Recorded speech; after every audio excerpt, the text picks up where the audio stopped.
দেখো সকালে ঘুম থেকে উঠলো তখন ভালো ছিল, তো একটু পরে এত জ্বর এসছে, মেয়ের পুরো গা পুড়ে যাচ্ছে, এতটা জ্বর এসছে। ওষুধ খাইয়েছি তাও কমেনি, তো কিছুই খাচ্ছে না, সারাদিন কিছুই খায়নি। তো এখন একটু কেক খাওয়াচ্ছি, তো মানে খাবেই না, কত বলে টলে খাওয়াচ্ছি। তো দেখো আর ভালো লাগছে না, একটু কিছু খাচ্ছে না।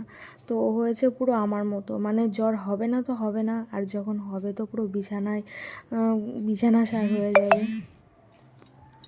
দেখো সকালে ঘুম থেকে উঠলো তখন ভালো ছিল, তো একটু পরে এত জ্বর এসছে, মেয়ের পুরো গা পুড়ে যাচ্ছে, এতটা জ্বর এসছে। ওষুধ খাইয়েছি তাও কমেনি, তো কিছুই খাচ্ছে না, সারাদিন কিছুই খায়নি। তো এখন একটু কেক খাওয়াচ্ছি, তো মানে খাবেই না, কত বলে টলে খাওয়াচ্ছি। তো দেখো আর ভালো লাগছে না, একটু কিছু খাচ্ছে না। তো ও হয়েছে পুরো আমার মতো, মানে জ্বর হবে না তো হবে না, আর যখন হবে তো পুরো বিছানা সার হয়ে যাবে।